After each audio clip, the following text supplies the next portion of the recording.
হুটহাট কেক খেতে ইচ্ছে করছে, কিন্তু বাসায় ময়দা নেই। কি করবেন? তাই বলে কি কেক বানাবেন না? কেক খাবেন না? অবশ্যই খাবেন। আসসালামু আলাইকুম, welcome to my channel food corner video. আজকের ভিডিওটি দেখলে আপনার ধারণাই বদলে যাবে। যারা ভাবেন যে ময়দা ছাড়া কেক ভালো হয় না, তাদের জন্য আমার আজকের এই ভিডিও। আজকে আমি ময়দা ছাড়া আটা দিয়ে এই মজাদার কেকটি বানিয়ে দেখাবো, যেটা বানালে আপনি বুঝতেই পারবেন না এটা ময়দা দিয়ে বানানো নাকি আটা দিয়ে বানানো। তো চলুন আজকের এই সহজ লেমন পাউন্ড কেকটি কিভাবে আমি বানিয়েছি আপনাদের সাথে ঝটপট শেয়ার করে ফেলি। ভিডিও শুরু করার আগে আপনাদের কাছে ছোট্ট একটা রিকোয়েস্ট, প্লিজ চ্যানেলটি সাবস্ক্রাইব করে দিন। আজকে পাউন্ড কেকটি বানানোর জন্য আমি প্রথমে নিয়ে নিয়েছি 1 কাপ পরিমাণ আটা, নিয়েছি 2 টেবিল চামচ পরিমাণ গুঁড়া দুধ, আরও নিয়ে নিব 1 চা চামচ পরিমাণ বেকিং পাউডার। আমি হাফ চামচ দিয়ে দুইবারে দিয়েছি। এখন দিয়ে দিচ্ছি 2 টেবিল চামচ পরিমাণ কর্নফ্লাওয়ার। পাউন্ড কেকে অবশ্যই কর্নফ্লাওয়ারটা ব্যবহার করার চেষ্টা করবেন, এতে করে রেজাল্ট অনেক বেশি ভালো আসে। সবগুলো উপকরণ চামচের সাহায্যে একটু মিশিয়ে একটা সাইডে রেখে দিচ্ছি। এখন আমি নিয়ে নিয়েছি রুমের স্বাভাবিক তাপমাত্রায় থাকা 2টা ডিম, দিয়ে দিলাম হাফ কাপ চিনি। ডিমের কুসুম আলাদা করার কোনো প্রয়োজন নেই, আর চিনিটাও আমি পুরো চিনিটা একসাথে দিয়ে দিয়েছি।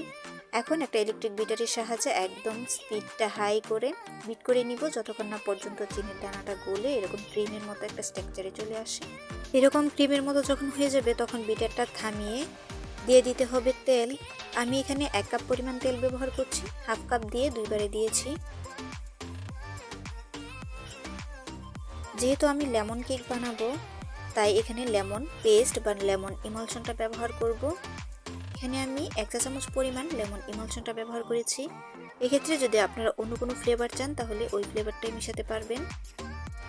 আর সুন্দর একটা কালারের জন্য দিয়ে দিয়েছি একটু সবুজ কালার, এখানে 1 চামচের মতো আছে। এখন আবারও বিটারের সাহায্যে হালকাভাবে একটু সবগুলো উপকরণ মিশিয়ে নিচ্ছি।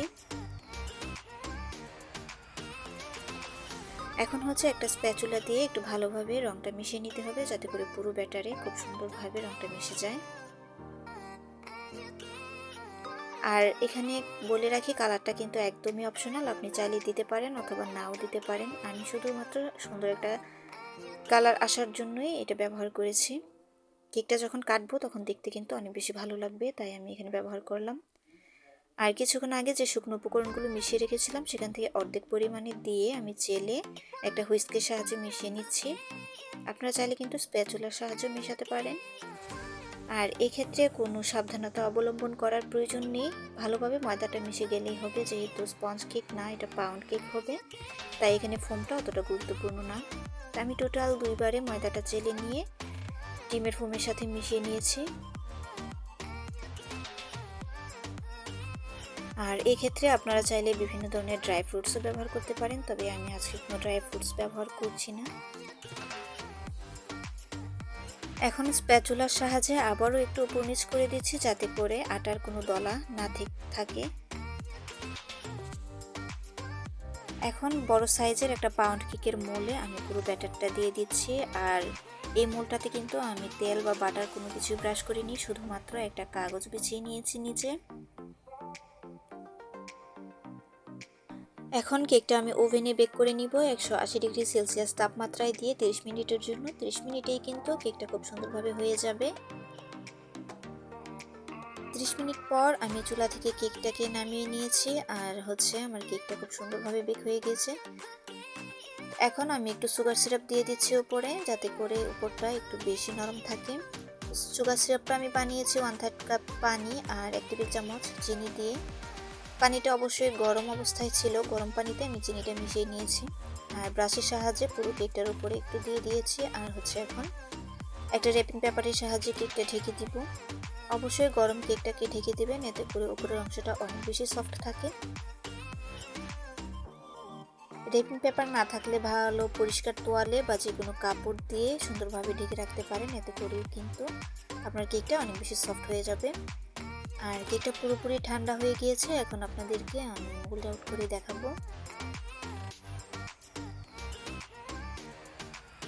দেখুন মাশাআল্লাহ, কেকটা কত বেশি সুন্দর হয়েছে। আর এই রেসিপিতে কেক বানালে আপনাদের কেক কিন্তু একদম পারফেক্ট হবে। বাসায় অবশ্যই একবার এইভাবে ট্রাই করে দেখবেন, আশা করি অনেক বেশি ভালো লাগবে। আর আপনাদের কাছে একটি রিকোয়েস্ট থাকবে, যারা এখনও চ্যানেলটি সাবস্ক্রাইব করেননি প্লিজ চ্যানেলটি সাবস্ক্রাইব করে দিবেন, ভিডিওতে একটি লাইক একটি কমেন্ট করে যাবেন, এতে করে আমি অনেক বেশি উৎসাহিত হই। কেকটাকে কেটে ভেতরটাও দেখিয়ে দিচ্ছি, মাশাআল্লাহ কত বেশি কালারফুল আর সুন্দর হয়েছে। কেকটা দেখতে যেমন সুন্দর, খেতেও কিন্তু অসম্ভব মজার ছিল আলহামদুলিল্লাহ। আর আপনারা যদি কেকের অন্য কোনো রেসিপিও দেখতে চান তাহলে অবশ্যই কমেন্ট করে জানাবেন, আমি চেষ্টা করব আপনাদের কমেন্ট অনুযায়ী রেসিপিগুলো শেয়ার করার। ভিডিওটি কেমন লেগেছে অবশ্যই কমেন্ট করে জানাবেন। আজকের মতো এই পর্যন্তই, সবাই অনেক বেশি ভালো থাকবেন। আল্লাহ হাফেজ।